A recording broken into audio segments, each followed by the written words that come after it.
When I was a kid, the violin was the center of my life. I'd run home from the bus stop after school and practice for hours. Every Saturday, my mom and I would wake up at 4 in the morning to catch a train to New York so I could study at Juilliard. Here's a throwback to 8-year-old me performing the violin. Some questionable fashion choices from young Maya here, not gonna lie.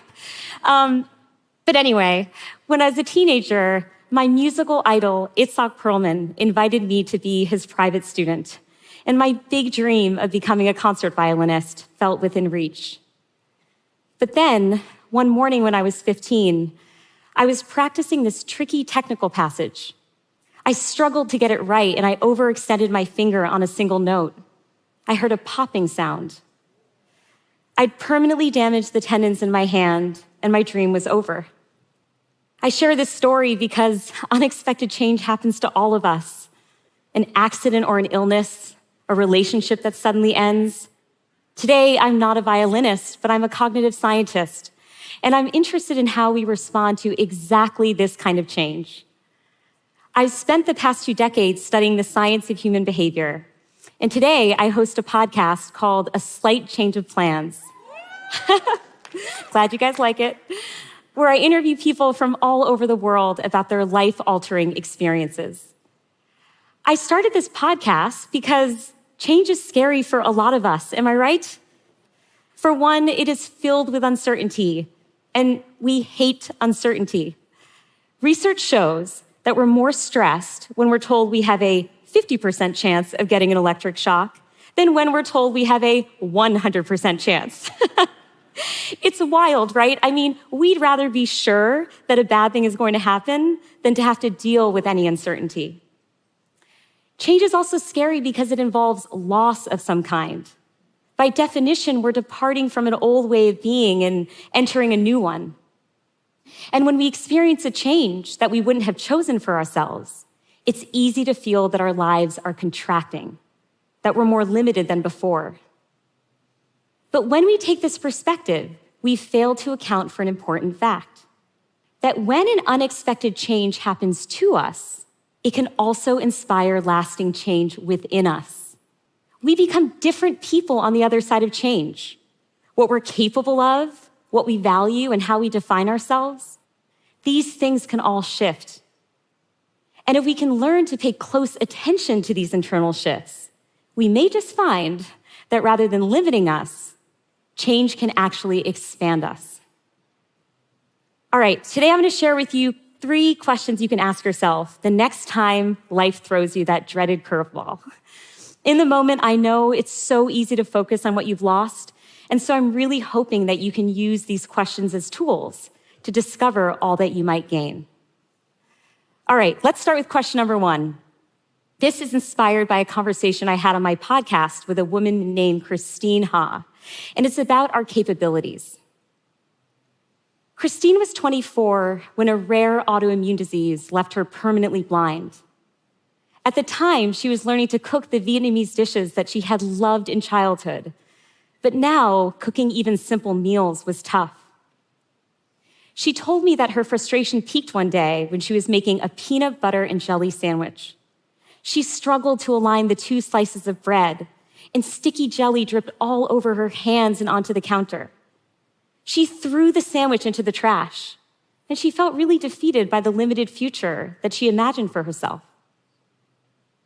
Since Christine lived alone, though, she had no choice but to keep at it. She remembers her delight when she successfully cut an orange for the first time, and when she scrambled an egg without burning it.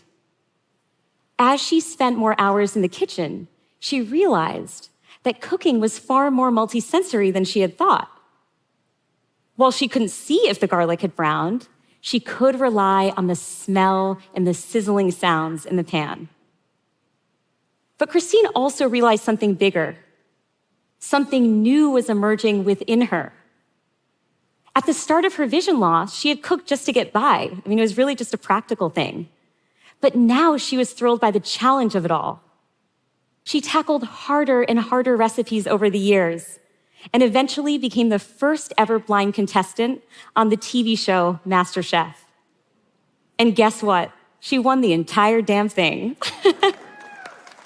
Christine's a rock star. She's an amazing, amazing person. This brings us to the first question that you can ask yourself the next time you face something unexpected. How might this change what you're capable of? When we predict how we'll respond to any given change, we tend to imagine what our present-day selves will be like in that new situation. Research by the psychologist Dan Gilbert shows that we greatly underestimate how much will change in the future, even though we fully acknowledge we've changed considerably in the past. Our psychology continually tricks us into believing that who we are right now in this very moment is the person that's here to stay. But the person meeting the challenges after an unexpected change will be different. You will be different. Today, Christine is a world-renowned chef. She goes by the nickname The Blind Cook, and she owns 3 restaurants in Texas. And importantly, she's really curious about what else she can achieve without vision. These days, you can find her snowboarding and rock climbing on the weekends.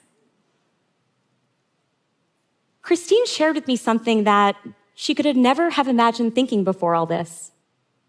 That if given the choice today, she would choose not to have her vision restored.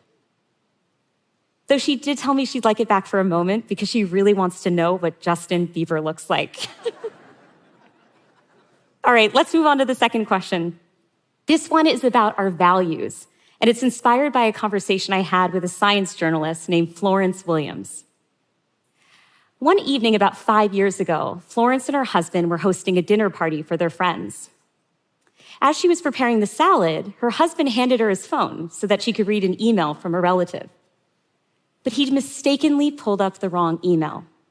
What Florence saw instead was a lengthy note from her husband confessing his love to another woman. I know. Florence's 25-year marriage came to an end. And she told me that she was taken aback by the physical and emotional intensity of her heartbreak. She said it felt like she'd been plugged into a faulty electrical socket. Since Florence is a problem solver by nature, she instinctively saw her heartbreak as a problem to solve and developed a year-long systematic plan to try and fix it. Florence tried a bunch of things.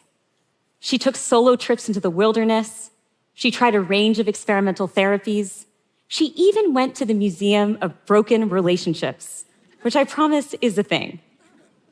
You name it, she tried it. But by the end of the year, none of these remedies had healed her broken heart. And so Florence had no choice but to entertain a new philosophy altogether. Maybe a broken heart was not a problem to solve. And maybe closure wasn't the answer. Research by the psychologist Dacher Keltner shows that when we reduce our need for what's called cognitive closure, the desire to arrive at clear and definitive answers, our capacity to feel joy and beauty expands. Florence told me that when she freed herself from this goal-oriented mindset, a mindset, by the way, that she had valued for so much of her life up until this point, she began to find unexpected delight in the unknown. This leads us to the second question you can ask yourself the next time you face something unexpected.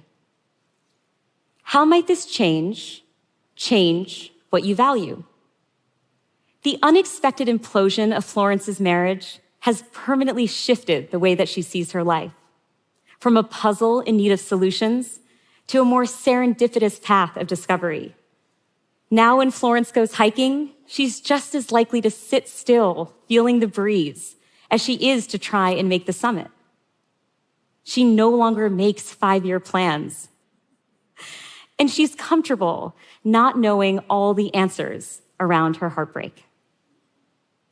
By the way, I was texting with Florence the other day, and she's currently in a very happy relationship.